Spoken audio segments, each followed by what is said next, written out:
So here we are, eagerly trying to make it to Spring Creek. All right, so I've got your quizzes and any leftover homework that I had. I got that returned to you. And for today, there is technically nothing due because I'm not going to be collecting anything. But on your worksheet that I gave you, worksheet 3, I wanted you to get started on the front side. That is the part writing on top and what was it down on the bottom? The chord spellings at the bottom. I'm not going to be collecting this worksheet until Friday, that's the plan, because there's a backside which I have yet to kind of explain to you how to do and get you started on that. But I'd like to take a few minutes if you guys want to. Does anyone have any questions on anything on the front side of worksheet number 3? That is the part writing or the word spelling. Yes, ma'am? Is there a way you could show all of your measure 3? All of my measure 3 in part 1? Like the part writing? Yeah. Do you need the part writing more or do you need the chords more for the analysis? The way that I come up with chords, I have parallel dates. Love the one. Yes.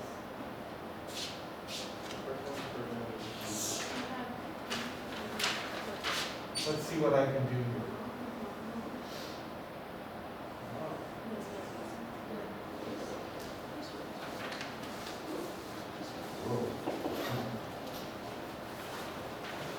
Okay, so we're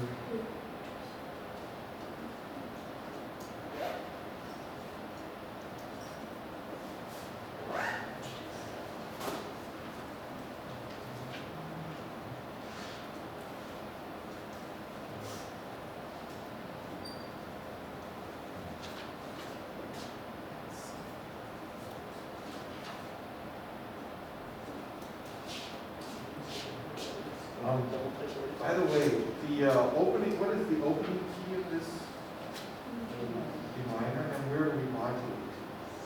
C. Right, so we go up a half step in key, and by the time we get to measure 3, we are in C major. And we should have a 5-4-2, a 1-6, a 5-6-5, and a 1 for that third bar. That's the analysis I got based on the figure base. Based on the figure base. Now in the soprano, which I gave you, you have a D, a C natural, an F natural, and an E.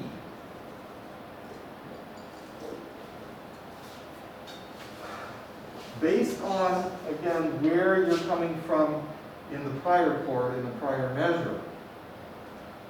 My 5-4-2, this is how I did the inner voices. I did a B in the alto, and I did a G, which I didn't really have room for, but I did a G in the tenor. Which gives me all 4 pitches of a 5-4-2 in C. G, B, D, F natural. We know that a 5-4-2 should go to a 1-6. Let me lower this so close I can see. I'm always blocking him out accidentally with this one. Like staying. We know 5-4-2 goes to 1-6. So here you have an option. 1-6, you're not supposed to double the bass. So that means we don't want another E in this chord, but you can double the C natural, the root. Or you could have 2 G's in the chord. So I think you have an option here. I would probably keep a G in the alto, or excuse me, in the tenor. That's pretty, you don't have to move anything there. That's pretty smooth. And then if you wanted to, because this T of the key is in an inner voice, if you wanted to bring it down, you could. I think it's just best because you don't have to frustrate T of the key when you're dealing with 5/7 and inversions. I think you could just do that. That'd be 2 of measure 3. The next chord is a 5-6-5, GBDF.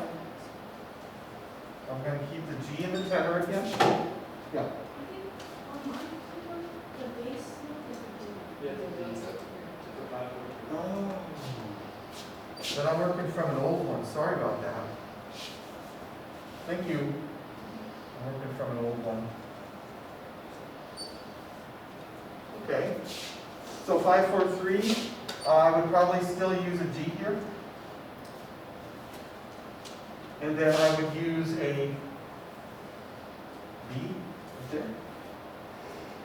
So you have GBDF. And then we go to a 1 chord.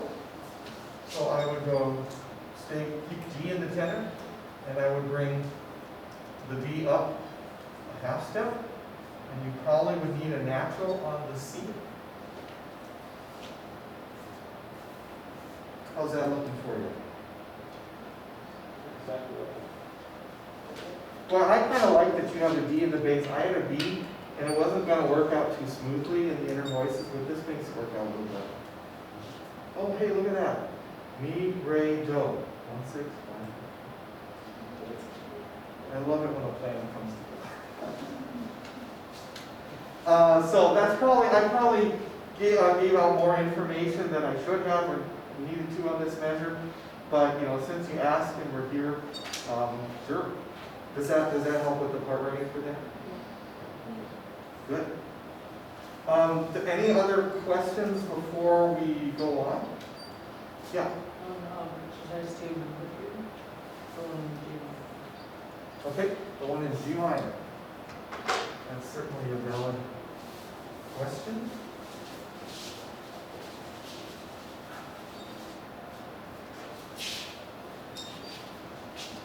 Let's see, are we in the treble clef? Yes. This marker is starting to get a little weak. Let's see if this one may have. Oh, yeah. Okay, so now we're given in G minor, we're given a German 6. And of course in G minor it's spelled lay, do, may, and fi. So E flat, G, B flat, C sharp. And we're supposed to show any possible enharmonic reinterpretation of the chord, keeping the same key signature. The enharmonic reinterpretation should involve a new key, it says, not just an enharmonic with a German key. Yada, yada, yada. You know that a German 6 should be enharmonic with a 5-7 in a different key. The best way to approach these is always to, if you're given a German 6, find phi, which in this key is the C sharp, and respell just that note enharmonically. If I do and leave all the other notes the same, I have E flat, G, B flat, and D flat. And I need the accidental on the D flat because it's not in the key signature. This is actually spelled as a major minor 7th, a dominant 7th now. In what key is E flat 7 a 5-7? A flat. So you could pick A flat major, or you could pick A flat minor, because both are real keys on the circle fifths. I think I just ended up using a nice and easy body plugin. Yep. So you can modulate from G minor with 2 flats in the key signature to A flat major with 4 flats in the key signature, just like that, using a German 6 physical chord enharmonic. Okay, I feel like we've addressed a good amount of stuff on this front page. Obviously, hang on to that, as I said, because the back side is going to be due next class. And so that's what I want to do today. Is I want to take a fair amount of time to show you how to write out a progression with Roman numerals that modulates using an enharmonic German 6 chord. Excuse me, that's part of what's on your homework. And then there's some analysis on the back page as well. And the analysis, really what you're going to have to do is you're going to have to go into the workbook and analyze it but I really excerpted a really tiny copy of it so I could give you some hints. You certainly don't want to analyze on that microscopic one. You want to analyze in the workbook. All right, so let's go ahead and, oh, you know what I was going to ask, before we, you probably put it away. In measure 2 of the homework, the part writing, do you see that there's a 6-4 for the figured base? What kind of 6-4-4 did you get to? Good, awesome. P6-4. I just noticed I had that question in my notes. And did you all find the pivot chord for that? That part writing example? You find out where the German 6 was? Okay. Sorry about that. Write out the Roman numerals for a progression that modulates from B flat major to B major using a German 6 and one of the keys as a pivot. Let me at least list these 2 keys. I want us to modulate from B flat major, and I want us to go to B major using an enharmonic German augmented 6 chord as part of the pivot. In other words, one of the keys we're going to have a German augmented 6, the other key is going to have a 5-7. After we do this, then I want us to practice part writing the pivot chord and the 2 chords, one before it and one after it, and that's it. We don't have to part write the entire progression that we're going to come up with. I just want us to part write the pivot chord, the chord before, and the chord after. 3 chords. Okay. Now, those of you that were here last class should know, or I hope you maybe remember, on which half of the pivot chord do I want the German 6 if I'm modulating, if I want to change key and modulate up a half step? Do I want the German 6 on the top half of the pivot or on the bottom half? We talked about this last class. Okay, I'm getting mixed messages. It's going to be on the top half of the pivot. Wherever if the German 6 is on top, you're going to be modulating up a half step. If the German 6 is on the bottom half of the pivot, you'll modulate down. You'll see how stuff goes. Okay? So I want the German 6 on the top of the pivot. And that's going to be in the key of the original key of B flat major. What goes on the bottom side of the pivot then? And what? 5-7. That's right. And this is going to be in the new key of B. Let's put a B flat on there.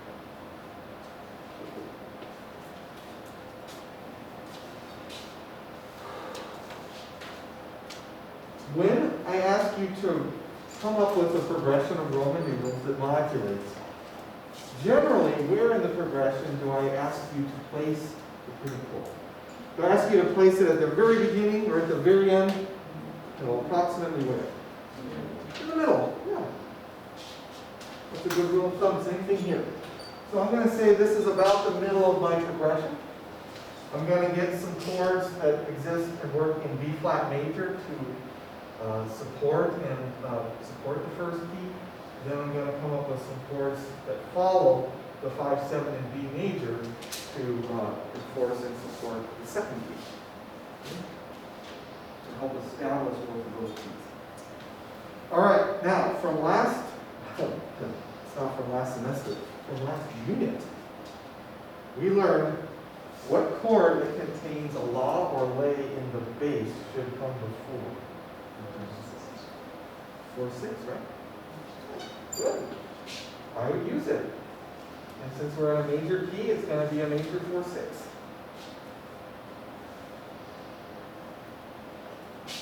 Okay.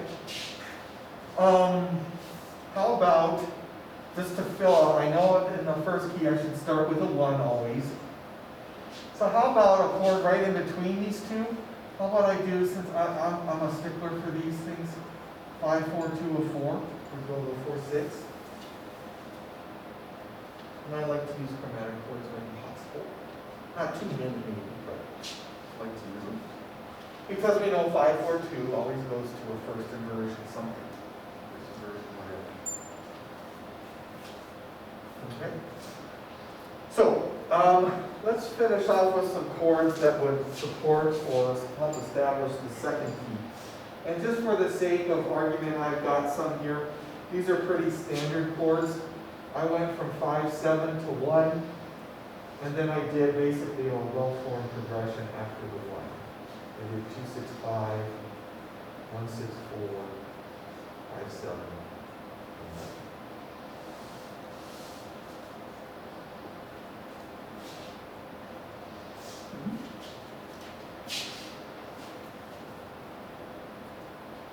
Do I have a minimum number of chords in each key? Yeah, I would say so.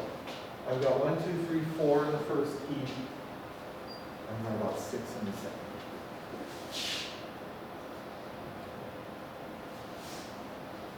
So, this is going to be the progression. And we don't have to part write every single chord. Because on the back of your handout for Friday, it's going to ask you, once you write this progression out, I want you to part write these 3 chords right here. The pivot chord, the chord that comes before the pivot, and the chord that comes after the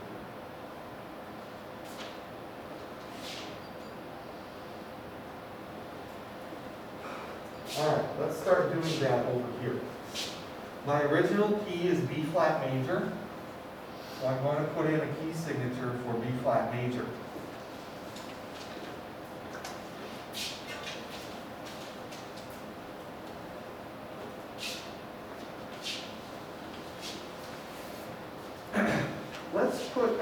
Let's put up here, let's voice, so to speak, by using good spacing, let's voice the pivot chord first, the one right in the middle.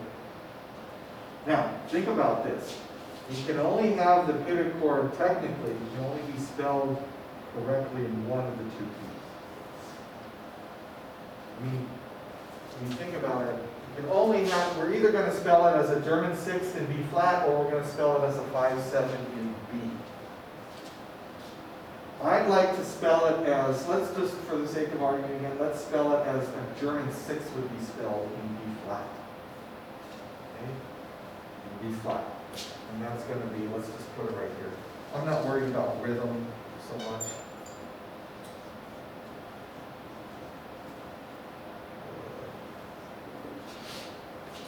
Okay, what's the bass note of a German 6?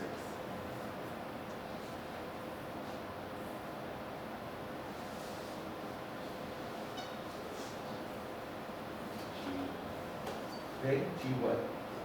G flat. Right. It's a half step above sol. Okay. Then I need do somewhere in the chord, so I'll put do in the tenor. I need me, which is, in this case, it's D flat, and I put me up in the soprano. And it needs an accidental. And then I need phi. I'm in the key of B flat. Raised 4th scale degree is E natural. Right? And I put that right here. Okay. Good spacing for soprano, alto, tenor, bass. Remember all the accidentals I needed? I don't need an accidental on do in the B flat because it's already in the key C. So, let's now part write and voice the 4, 6 chord, the one that comes before this, based on where I have the notes from the pivot chord. Alright, so 4, 6. You think about that, in this key, it's going to be E flat, G, and B flat, with the G involved. Right? So let's place the G on the bottom.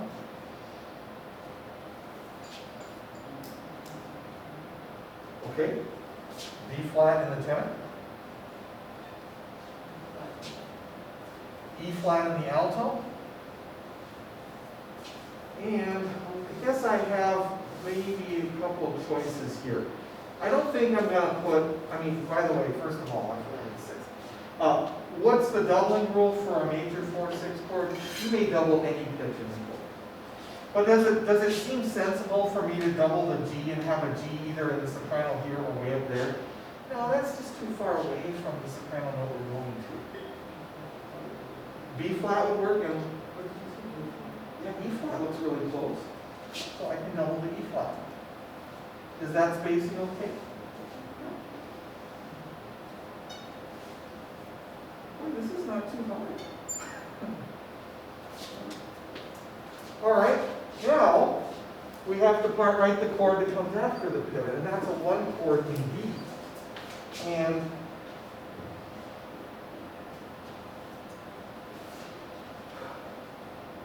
here, well, let me just space this out a little more. I'm gonna spell a 1 chord in B major, and I have to remember for my 1 chord, I have to remember that I'm going to need to probably use an accidental on every note to spell it correctly B major, because I'm still working from it using the old signature of B flat. Before I even part right and voice the 1 chord in B major, do you know what I like to do? Can you read one on? I like to enharmonically respell the pivot chord as a 5/7, and I put parentheses around that chord so I can see how it would be voiced and how it would look in the B. I like to put the parenthetic chord in. So, let's do that. Respell every single note of this pivot chord, the German 6, exactly enharmonically. Well, not every single note. It'll be most of them. Anyways, well, you tell me. I guess I kind of want you to look at this and see this. What notes are we going to need for a 5/7 in B? Okay, F sharp. Can we get an F sharp with an enharmonic respell? But don't move the note. Just enharmonically respell it. Okay, what else are we going to need? An A sharp, right? Okay, that's going to come from here. We're also going to need a C sharp. That's going to come from up here. And do I need to enharmonically respell the E? No, because a 5/7 in B is F sharp, A sharp, C sharp, E.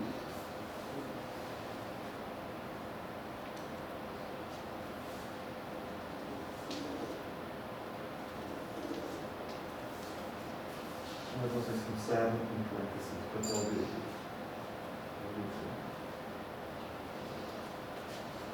When you look at the pivot chord spelled as a German 6, at least when I do, I'm tempted to find the augmented 6 interval between lay and fee, G flat and B natural. And I'm tempted to resolve that interval outward, like we're supposed to as a German 6 resolved number. Resolve lay and fee, the augmented 6 interval outward to an octave. But when I look at it as we spelled as a 5/7, the tendency tones are all different, I think. Okay, so when I look at this, one of the main tendency tones is the 7th of the chord. How is this actually supposed to move as I go to my button? Down by. That's right, see? So if I didn't think of this as F sharp, A sharp, C sharp, E, and I just thought of it as this and tried to part right 2/1, I'd be tempted to go up to the F sharp in the B chord, and that's not really supposed to happen. I'm really supposed to do this, because that's how a 5/7 would resolve. And I want to resolve it as a 5/7 would in the key of B. All right, what's my bass note supposed to be? B natural.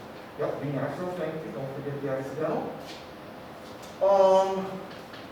Well, let's finish out this chord. What do you think? Do you want to put, I'm supposed to double the root, of course. Do you want me to put another B natural in the tenor, or do you want me to put it in the soprano? Okay, if I get it in the tenor, I put it right there, and then I need an F sharp. Is this pretty close to an F sharp? Yeah, probably not. In fact, if I did this, and then I wanted to get my F sharp and I did this, you know that I would end up writing parallel perfect fifths in the basins. Well, if I put my base above on the top one, it's not as good. Oh, that's okay though. I mean, you can try that out, but you can say, oh no, that doesn't work. No big deal. So we're going to put the B natural up here. And then we're going to put an F sharp here, and that means the tenor only has to drop down a third.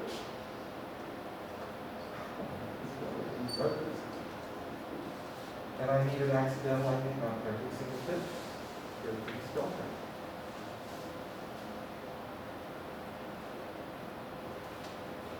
there. The chord in parentheses would not appear in an actual score of music. But I want you to get used to, and this is going to be a good part for whenever that next test is, I want you to get used to looking at a chord that you know is enharmonic with something else and being able to see it both ways. Being able to see it both ways. When it's spelled like this, it resolves one way. When it's spelled like this, it resolves completely different because they're different tenors. Okay. Here. So this is going to be one of the tests I want you to do on the top of the back side of your homework for Friday. It's just that it's going to be two different keys. I think I want you to modulate from E major to F major. You know, and 6 months ago you'd be like, what? Are you kidding? I can't modulate from E major to F major using a pivot chord. But now you're like, oh yeah, sure, no problem, Dr. Okay, so what I've done is, well, actually, can I show this? Let's see if I can do this. What I've done years ago is I actually wrote out everything so I could play the whole progression on the piano. And I don't know, these TVs, I guess if they're not used within a certain amount of time, they automatically turn off. Which is a real pain. I did kind of want to show you the part writing that I have for the whole progression.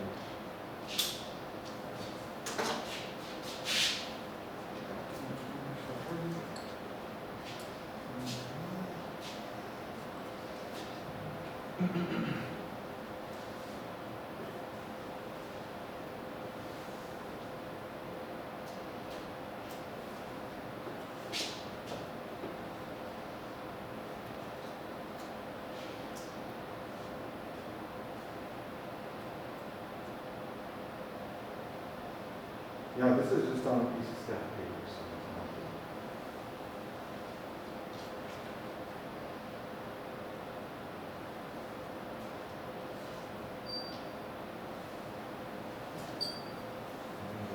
Just for you.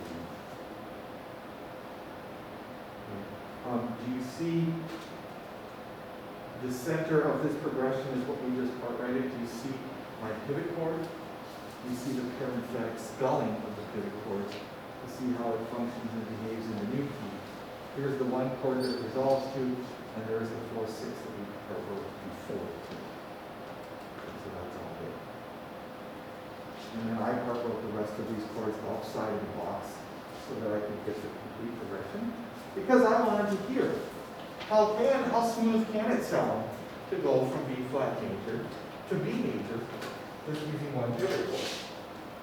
And by the way, how different are these two keys? B flat major has 2 flats in the key signature. B major has 5 sharps. Aren't they like almost on the opposite poles of the circle? Yeah, not closely related at all. Okay, so this is what the progression might sound like.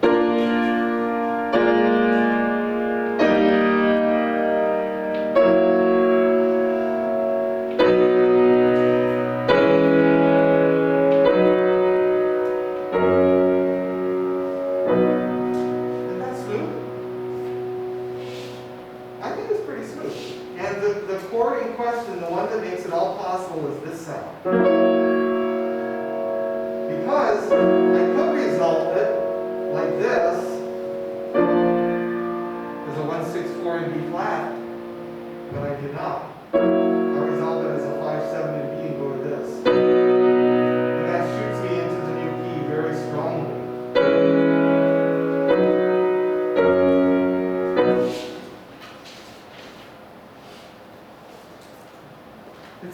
No, maybe it's not, but, you know, the potential that the composer, the musician has to really lead the listener one way or the other it's really a powerful tool. It's almost like wielding a sword. If you want to think of it that way, which way you're going to go, don't know. You got to wait till it resolves and then we'll know which way the composer is using it for. Does anyone have any questions about how to do this? I'm not giving you a step-by-step process on your worksheet on the back side, but remember, when you find the two keys, you have to determine that first of all, is the German 6 going to be up above or on the bottom of the pivot? Once you determine that, place the pivot about midway through your progression. Come up with some chords that establish the first key, some more chords that establish the second key. Remember to, if your German 6 is on the top, remember to precede it with a 4/6. And then once you have the progression, then you can just focus on the 3 chords in the center. The pivot chord, the one before that, the one after that. I would part write the pivot chord first. Then I would part write the chord that comes before the pivot. And then in order to make sure that I get to this chord correct with correct part writing, I actually draw and spell and write in the parenthetic chord, which is just the enharmonic version of spelling of the old key spelling, so that I can see how it leads nicely and I can follow correct voice reading and follow good tendency tones and all that stuff, how it goes to the chord. Okay? So you guys feel comfortable with that? All right. Then the next thing I'd like to do is I would like to spend a little bit of time going over some, I need to give you some really helpful hints in terms of the analysis passage that's in your workbook for Friday. Now, I don't know if you brought your workbook with you today. If you did, that's great. You could open it up and up to page, I think it's 234. Otherwise, I guess I'm going to have to do what I can to show the music up here. Well, you know what would be nice? I mean, these TV screens, they're actually pretty big. I don't even know. Anyone want to guess what size these are? Is that like 55 inches? It'd be nice if they were like 75 inches. That'd be sweet. Because, I mean, you could probably see a whole lot better if things were bigger. You could fit a whole lot more on the screen. This is page 234 in your workbook. This is a Chopin example. And you know what, let's look at the directions first, because it always helps to know what's happening. It says analysis. This passage modulates from F sharp minor to A flat major by way of or going through E major first. Isn't it, right? You're telling me that Chopin wants to get to A flat major. He's in F sharp minor, and to get there, he passes through E major first. Doesn't sound like the most direct route, but that's what he's doing. Okay. The bass notes are found above the PED, the pedal markings in the score. The other notes in the bass clef are arpeggiations into inner voices. Label all the chords, including common chords for both modulations. So basically, it's saying that this is going to be the bass note that you use for the analysis of your chord for each measure. Just the one right on the downbeat above the ped marking. Don't worry about any of these other ones. These are just all really fast figurations that the instructions say there are arpeggiations into inner voices. You don't have to be concerned about them for a bass note. Okay. The next thing I need to do is I'd like to play this. And in order to play this for you, I have to, unfortunately, take it off the screen so I can use another input source.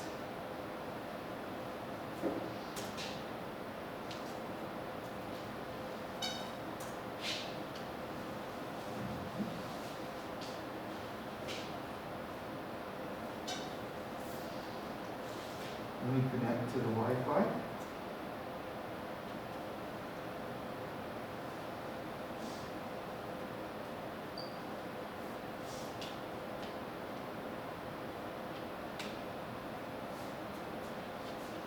Okay, that's a good sign.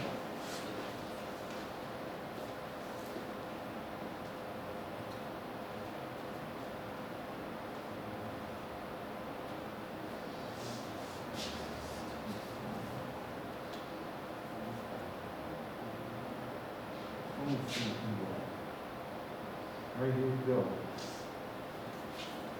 23-1, E1.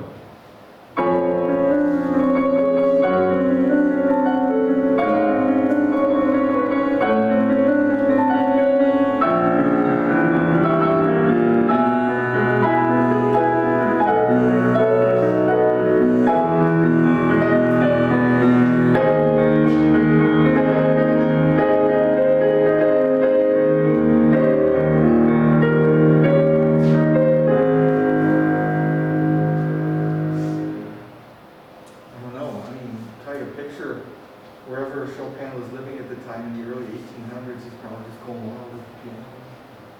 This is what it resulted. All right, so that's a little bit about the sound. By the way, you can always access the workbook sound recordings online so you can listen to this. I think that's going to be the only time you listen to it, so I can go back and project the music onto the screen one more time. Here we go. All right, there are a couple tricky measures, a couple tricky chords, and there's also some hints that I gave you on the back side of your assignment.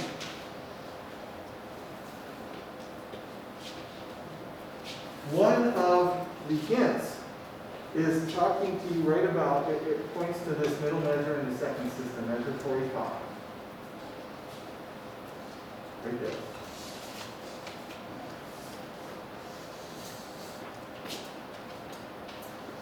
By the time we get to this measure 45, I want that you can write this down if you want.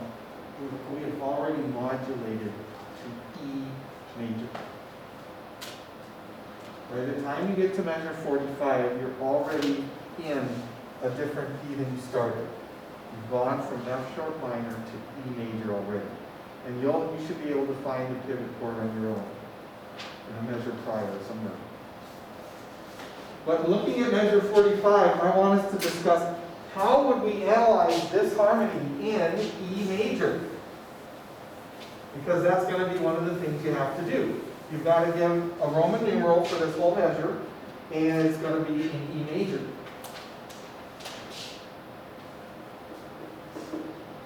Let's take stock of what pitches we have here. Do we have any two things over? Yes, we do. Oh, yeah. What's the very first note in measure 45 on the bottom?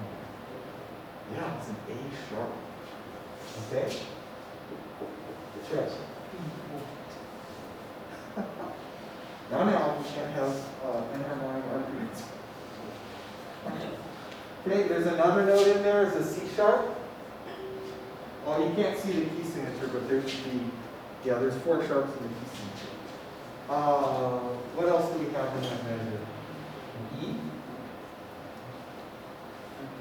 And an F double sharp. Actually, those double sharps, when you blow them up big enough and increase the size, they kind of look like moths. Or bats. I don't know. Let's try that. Ooh, interesting. I don't think it likes this. No, it doesn't like this size. It's not good. Well, we can still see the whole measure. That's good enough. Okay, so we've got 4 pitches. How on earth does this chord function in the key of E? Well, the hint on the back of your homework says this is not the pivot chord to E. As I told you, we're already in E by this time. But this is the first chord in E, but it is spelled enharmonically.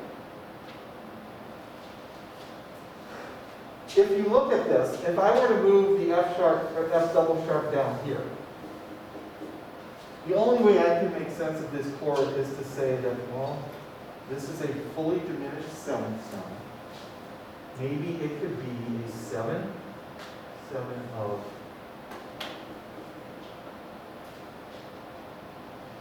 You see what I'm saying? Because if the root of the 3 chord in E is G sharp, wouldn't F double sharp be its leading tone?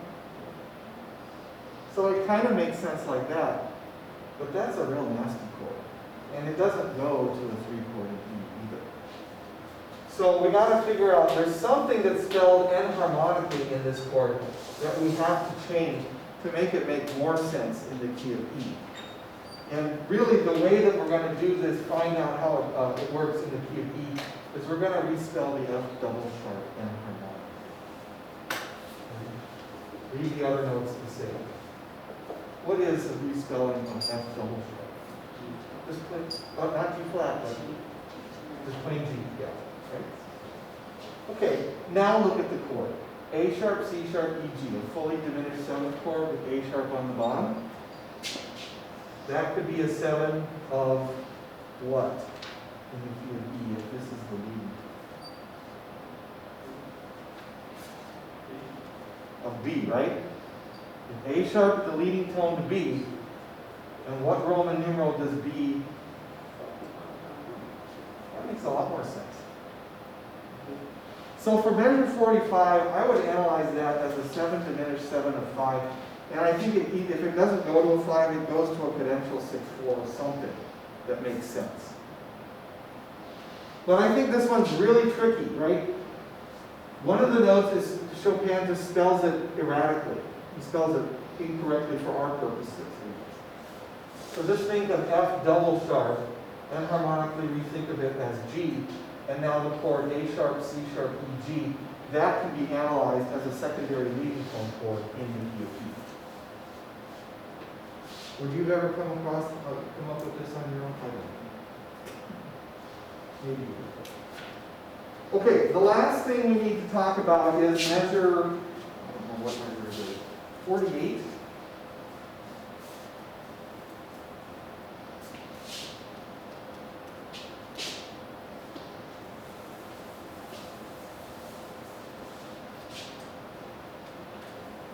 We're still in E major here. Let's take stock of what we have. There's actually a chord, you could think of one chord on beats 1 and 2, and then a different chord on beat 3. Or you could think of one chord for the whole measure. Can we agree to look at this as just one chord for the whole measure? All right. What's the lowest note by tuba players? E. And then another pitch in there. You see the dotted half notes up in the treble? The key signature makes them G sharp.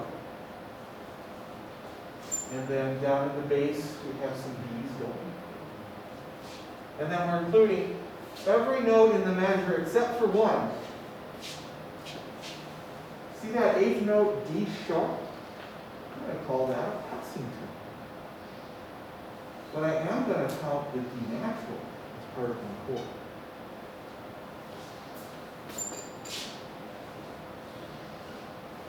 So if you'd like to, please do so, but just put parentheses around this 8th note. That's a D sharp, based on the key signature. D natural is the main note to finish out the chord that's going to make everything possible here. We've seen chords like this before. E, G sharp, B, D. How would you analyze a chord like this in E major? 5, 7, what?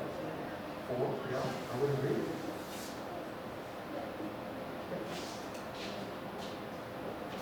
The instructions say the key change is here. This indicates an enharmonic modulation to A flat. Isn't our destination key, our final key, A flat major?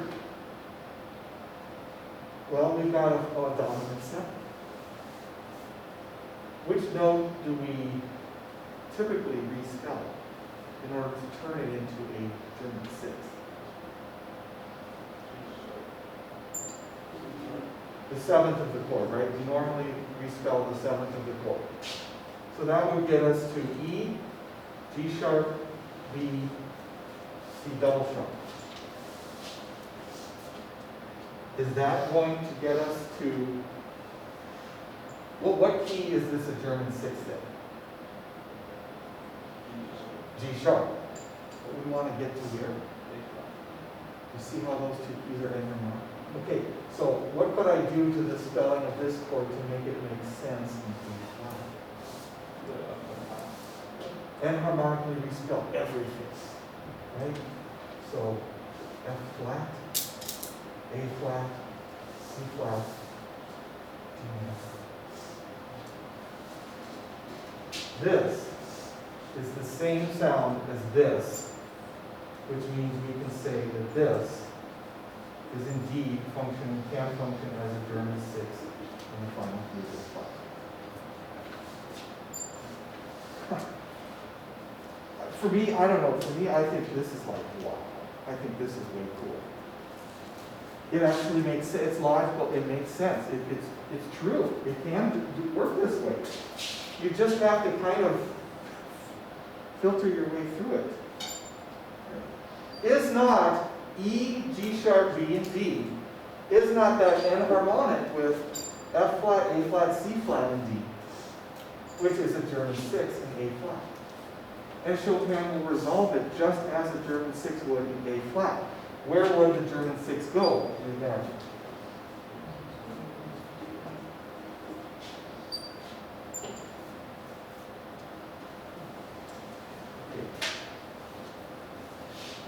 I revealed too much, but this is a tough analysis. So I wanted to give you the main parts. You kind of fill in the other spots and see if you can get, especially measure 45 and 48, to make it come out for you. Okay, any questions? Then I think we're going to stop here since we're out of time. So again, thanks for being here. Try to stay healthy, but if you have to quarantine, I understand. You know, there's nothing we can do about that. It's out of our control.